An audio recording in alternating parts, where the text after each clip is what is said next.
सत्संग जी, प्रेम से कहना। आज भक्ति पर्व के अवसर पर सभी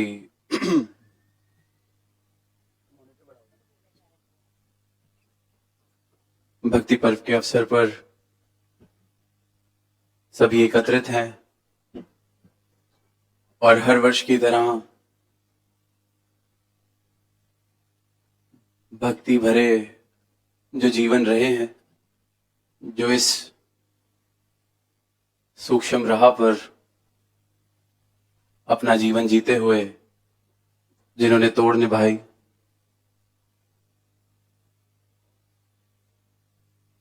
सदगुरु के वचन को, हुक्म को आधार बनाते हुए अपने जीवन जिए, जिन जीवनों को एक मिसाल की तरह भक्ति की देखा जा रहा है, ऐसे जीवनों का जिक्र हुआ।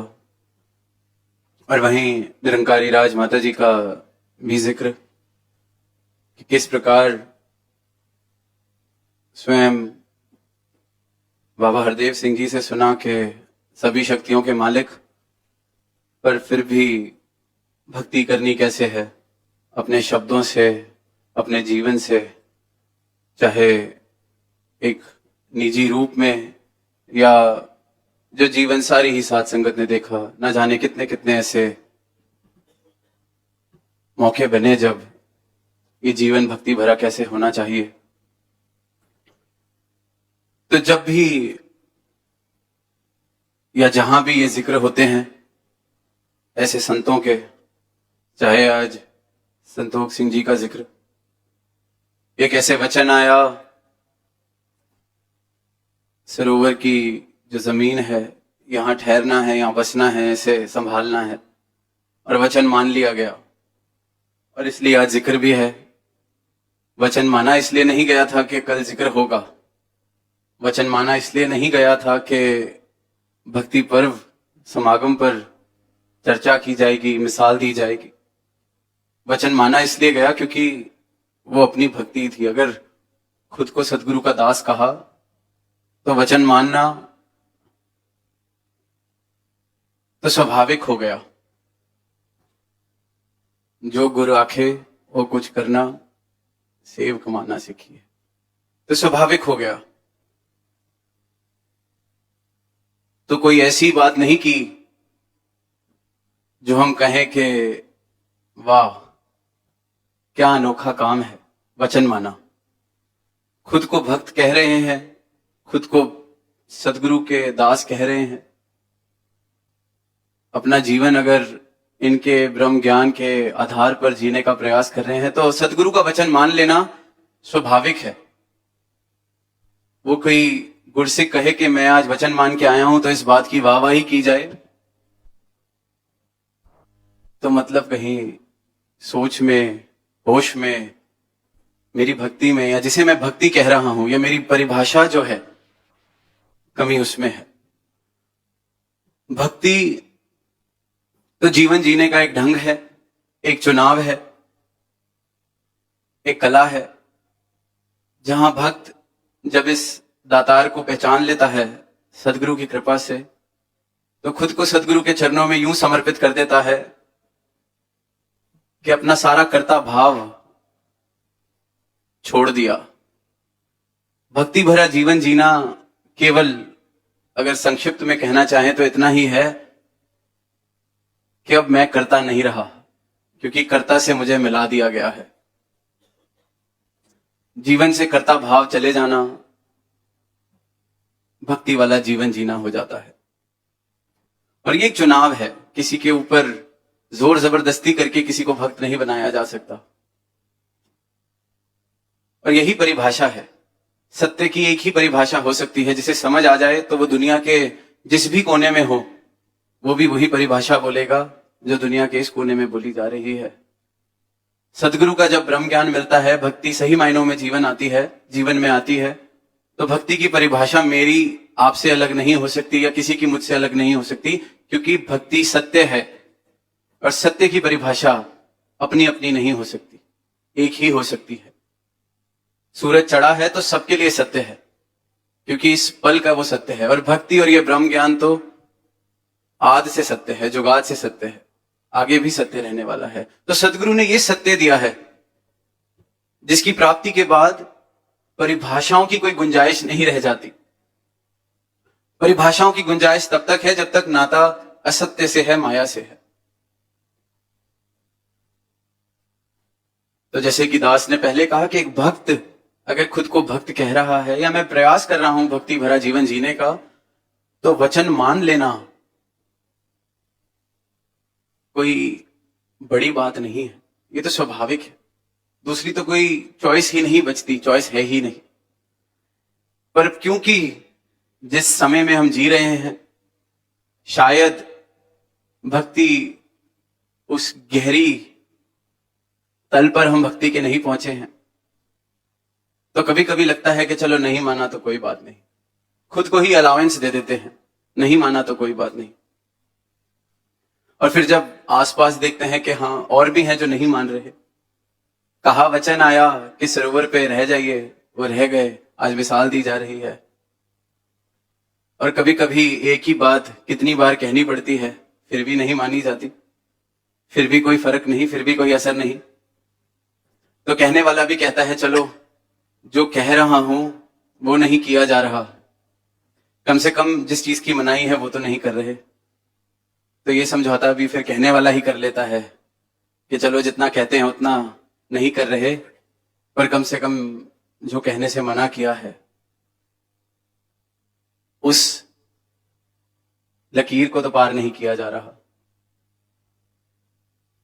और फिर देखते हैं कि हम सब अंतर्यामी हैं, अपने अपने जीवन में ऐसे मोड़ भी आते हैं कि जो लकीर खींची कि इसके पार ना जाना, हम उसके पार भी चले जाते हैं। एक बार कहा, 10 बार कहा कि ये कर लीजिए, नहीं किया तो कहने वाले ने कहा कि चलो कोई नहीं। पर जिस चीज के लिए कहा ये चलो मत करना और वो मैं जाके कराऊं, तो फिर कहने वाला भी अब क्या कहे। आज जब ये माइक आ रहा था तो ध्यान में वो बात आई जो भगवान बुद्ध के विषय में सुनते हैं कि उन्होंने कहा, वो मौन हो गए, बोलना छोड़ दिया। तो जब उनसे पूछा गया कि आप अब अपने शब्दों का इस्तेमाल क्यों नहीं करना चाहते, आप ये जो आपको हासिल हुआ है सत्य, शब्दों से इसको दुनिया तक क्यों नहीं पहुंचाना चाहते, तो उन्होंने कहा कि मेरे कहने से क्या फर्क पड़ना है, जिसने बदलना है उसको इस परमात्मा ने वैसे ही बदल देना है, और जिसने नहीं बदलना उसके आगे मैं जितना भी कहता जाऊं उसने सोते ही रहना है। तो दास ये सोच रहा था कि पता नहीं उन्होंने ये किसी बात से थक कर बोला या एक गहन एहसास था कि ये बात ही सत्य है इसलिए बोला। पर हमारे भाग कितने ऊंचे कि सदगुरु चाहे यहां तक हमने मजबूर किया कि यूं कह दिया कि मैं पानी में मधानी मार रहा था, पर फिर भी इन्होंने कहना नहीं छोड़ा, फिर भी राह दिखा रहे हैं। यहां तक कह दिया कि या तो बख्शने वाले को रुकना पड़ेगा या गुनाहगार को रुकना पड़ेगा, फिर भी राह दिखाए जा रहे हैं। ये नहीं कहा कि कहने का क्या फायदा, राह दिखा रहे हैं कि चलो कम से कम वो लाइन तो पार नहीं की जा रही कि ये नहीं करना। तो समागम से ही आत्मा मंथन का विषय चल रहा है, तो आज भक्ति पर्व पे भी आत्मा मंथन इसी बात का होना चाहिए कि भक्ति है क्या, मेरे लिए भक्ति क्या है, क्या मेरी भक्ति अभी भी मेरी परिभाषा के अनुसार है, तो मतलब सही मायनों में भक्ति अभी भी नहीं हो रही है। कुछ पंक्ति हम संगत में अक्सर सुनते हैं कि सुध दारा और लक्ष्मी पापी के भी होए, संत समागम हरि कथा तुलसी दुर्लभ होए। बचपन से बाल संगत से सुनते आ रहे हैं, अभी भी कहीं भी दास को टूर पे जाने का अवसर मिलता है, कहीं भी संगत करने का मिलता है, शायद ही कोई 2 या 3 दिन गुजरते होंगे और कोई ना कोई इन पंक्तियों का जिक्र जरूर करता है।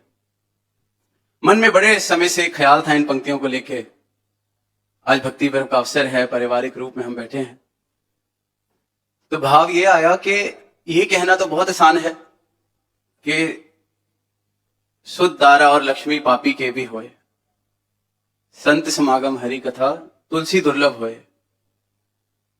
तो क्या मैं ये संत समागम और हरि की कथा इसलिए कर रहा हूं क्योंकि संसार की उपलब्धियां मैं चाहकर भी नहीं कर पाया, तो मैंने जिन्होंने पाया उनको पापी घोषित कर दिया कि ये तो पापियों को भी मिल जाता है,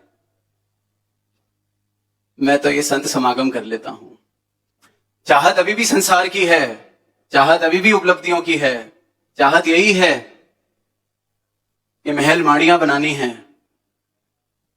पर अब नाकामी को कहीं इस भक्ति के नाम से तो नहीं छुपाने की कोशिश की जा रही, अपने अहंकार को बचाने की कोशिश ये कह के तो नहीं की जा रही कि चलो ये तो पापियों का काम है, हम तो फकीर हैं, हम तो संत हैं, हम संत समागम करते हैं, हम हरि कथा करते हैं। दुर्लभ होती है, पैसा तो हर पापी कमा लेता है, संसारिक उपलब्धियां तो हर पापी बना लेता है। तो ये अपनी परिभाषा, बात समझने वाली ये थी कि ये तो जिन्हें कहा गया कि ये जो सुध दारा और लक्ष्मी पापी के भी होए, कि ये तो संसार की माया है, सही मार्ग से भी कमाई जा सकती है, और जो पाप के रास्ते पे चल रहा है, किसी को नीचा खींच रहा है, दुख पहुंचा रहा है, वो भी ये कमा सकता है। दोनों तरीके हैं, अपनी लकीर बड़ी करके भी कमाई जा सकती है, किसी की लकीर छोटी करके भी कमाई जा सकती है, संसार की माया। पर फिर भक्ति करते हुए मेरे मन में ये सवाल क्यों आता है कि मैं तो संगत आता हूं, मैं तो किसी का दिल नहीं दुखाता, पर वो देखो पापी, उसका घर कितना बड़ा हो गया है, मुझे तो नौकरी से भी निकाल दिया जहां मैं नौकरी कर रहा था। बात समझने वाली है, भक्ति का मार्ग मैंने उन संसार की उपलब्धियों को प्राप्त करने के लिए अगर चुना है तो परिभाषा पहले ही दिन गलत हो गई। वो बात अलग है कि बख्शिश में, झूंगे में जो मर्जी मेरी झोली में डाल दे, सब कुछ जो डाला है इन्होंने ही डाला है, पर भक्ति की परिभाषा ये है अगर कि मैं अच्छा इसलिए बोलता हूं, दिल इसलिए नहीं दुखाता क्योंकि ये मुझे इस भक्ति की रास्ते से कमाना है। भक्ति की राह कर्ता भाव को त्यागने वाली राह है।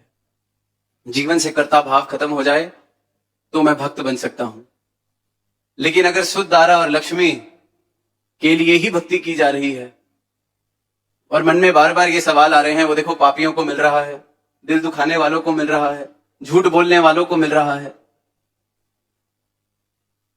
मुझे नहीं मिल रहा, मन में ये भाव। और फिर अंत में खुद को समझाने के लिए, समझौता करने के लिए मैं भी कह दूं चलो संत समागम हरि कथा, ये तो बड़ी दुर्लभ है, मुझे दुर्लभ हीरा मिला है, दुर्लभ भाव मिले हैं, पर बचा मैं अहंकार को ही रहा हूं। तो ये भाव भी आत्मा मंथन करने योग्य है कि कहीं ये भक्ति, क्योंकि संतों ने कह दिया दुर्लभ है। जैसे दुनिया में जिसके पास हीरा है उसे अमीर कहा जाता है क्योंकि उसके पास एक दुर्लभ वस्तु है। हीरे की कीमत इसलिए दुर्लभ है, सबके हाथ में एक एक हीरा पकड़ा देंगे तो हीरे की क्या कीमत रह जाएगी, तो इसलिए हीरे की कीमत माया है। कहीं जिस कारण हीरे की चाहत है कि ये दुर्लभ है, कीमती है, इसलिए मुझे लेना है ताकि मैं अमीर बन जाऊं, ताकि मेरे पास कुछ ऐसा हो जिससे मैं दुनिया में अपनी मन मर्जी कर सकूं, खर्चा कर सकूं, जैसा जीवन चाहता हूं वैसा जी सकूं। उसकी दुर्लभता के कारण उसकी कीमत है, संसार की हर वस्तु की कारण दुर्लभता की वजह से है। तो कहीं यही अहंकार मैं ना कर लूं कि चलो दुनिया वाले तो फिर हीरा कमा लेंगे, मैंने तो ये भक्ति दुर्लभ है और खुद को ये कह दिया हमने इस दुर्लभ हीरे को पाया है, पर मन में बना इसको भी माया लिया कि अपनी कीमत बढ़ानी है। अरे हम तो संत हैं, हम तो फकीर हैं, पैसा कमाना तो पापियों का काम। अगर ऐसा होता तो सदगुरु कभी गृहस्थ में रहने का प्रण नहीं देते, ऐसा होता तो राजा जनक को कभी ये ज्ञान ना हुआ होता, ऐसा होता तो स्वयं राम के रूप में थोड़ी आते। ये तो भाव है समझने वाला, हृदय, हृदय का भाव है भक्ति। जीवन क्या है मेरा, ये है भक्ति।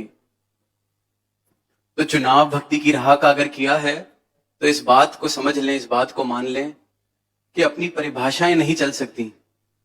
अपनी परिभाषाएं चल रही हैं तो कर्ता भाव मौजूद है, और भक्ति सिर्फ और सिर्फ जीवन से कर्ता भाव चले जाने का नाम है कि मैं हूं ही नहीं। आप और ये चुनाव है। इन्होंने नहीं कहा कि समर्पण करो, इन्होंने नहीं कहा बात माननी पड़ेगी, इन्होंने नहीं कहा कि जबरदस्ती कुछ करो। ये तो यहां तक कहने लग गए हैं कि संगत में भी जबरदस्ती ना आओ, कारण इस आनंद के लिए आओ, भक्ति के लिए आओ। और साथ साथ ये भी कह रहे हैं कि संगत मत छोड़ो, संगत करनी बड़ी, जीवन अगर आनंद वाला चाहिए तो संगत जरूर करते जाओ, संगत ना छोड़ो। पर साथ साथ ये भी कह रहे हैं कि जबरदस्ती मत आओ। जोर जबरदस्ती का तो सौदा भक्ति है ही नहीं, प्रेम का सौदा है। प्रेम में जोर जबरदस्ती नहीं होती। और जिससे अगर हम जोर जबरदस्ती के रिश्ते को प्रेम कह रहे हैं तो फिर तो प्रेम क्या है ये बात ही नहीं समझ आई। और दुनिया के मालिक के साथ रिश्ता बनाना है तो ये अपनी मर्जी से ही बनना चाहिए। तभी इन्होंने हमें स्वतंत्र किया है, तभी ये जीवन दिया है। भक्ति एक चुनाव है, भक्ति जीवन जीने का एक ढंग है। और जब ये चुनाव कर लिया तो फिर वहां अपनी मैं नहीं रहती। ये ऐसा एक चुनाव है जो मेरे जीवन का आखिरी चुनाव हो। ये चुन लिया तो अब आपने चुनना है, आपने रास्ता दिखाना है, आपने चलाना है। और कतई, क्योंकि इसके बाद जो नौजवान दास की उम्र के हैं वो कहेंगे कि मतलब कुछ करना ही नहीं, सब कुछ अपने आप होगा, तो फिर हम कोई इच्छाएं छोड़ दें, कोई प्राप्तियों के प्रयास छोड़ दें? बिल्कुल नहीं। जो कुछ पाना है, जितनी आज सोच है पाने की, दास कहेगा उससे 1000 गुना बड़ी सोच करके पाने का प्रयास किया जाए।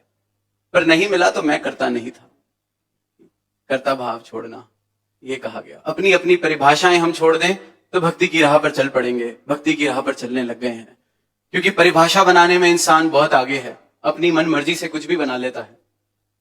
जैसे हम सब ने बख्शनहार होने की परिभाषा बना रखी है कि ये बख्शनहार तब होंगे अगर ये करेंगे तो।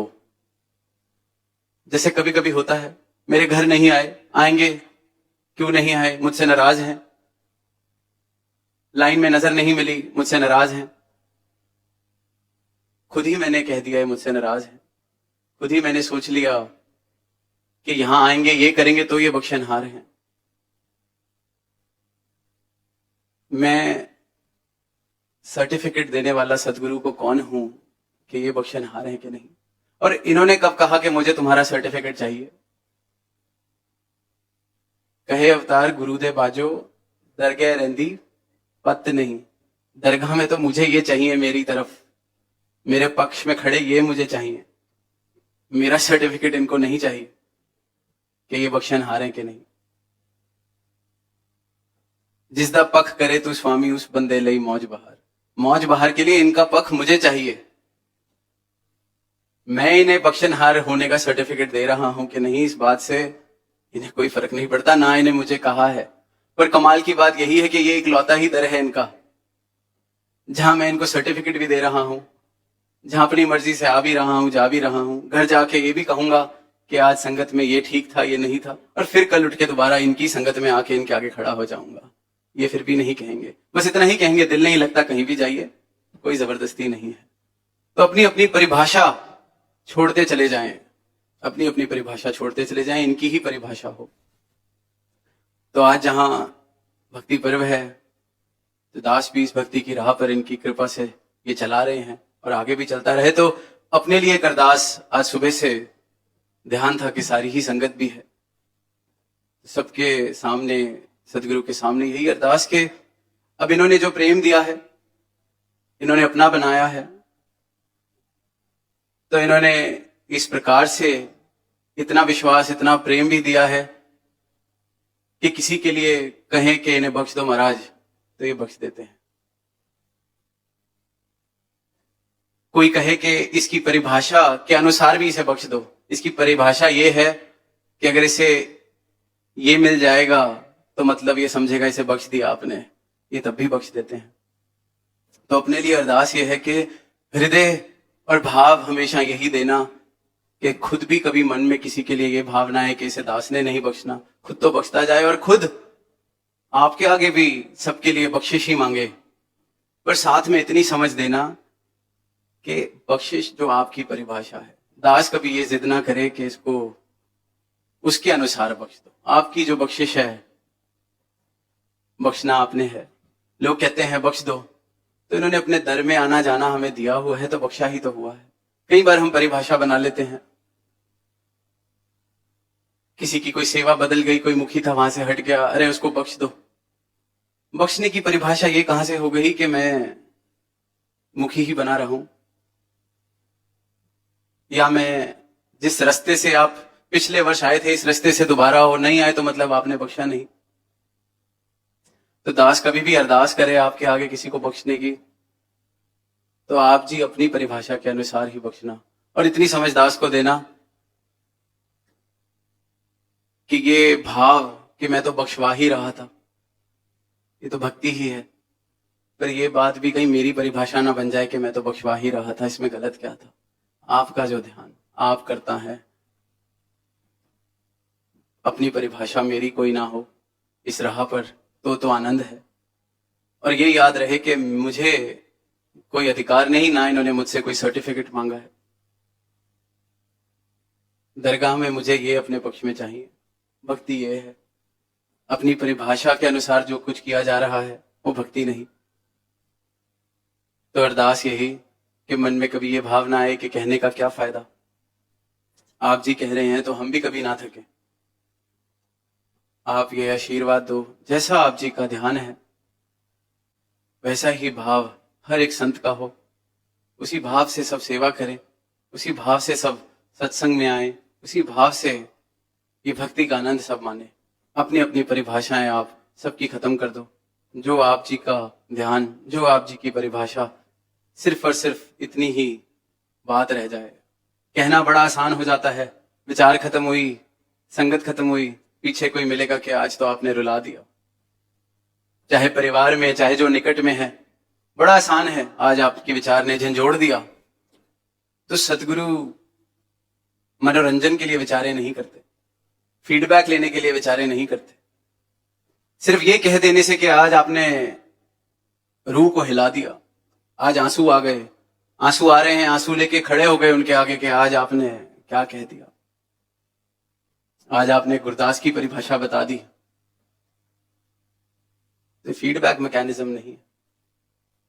मेरा जीवन आपके वचनों के अनुसार बन सके, ऐसी कृपा, ऐसी अरदास हम अपने सबके लिए करें। तो ये भक्ति पर्व आत्मा मंथन यही किया जाए कि कहीं ये भक्ति मैं अपनी परिभाषा के अनुसार ना कर रहा हूं। क्योंकि अगर अपनी परिभाषा के अनुसार कर रहा हूं तो दास बड़े ही सीधे शब्दों में कह सकता है कि मैं भक्ति नहीं कर रहा। प्रेम से कहना,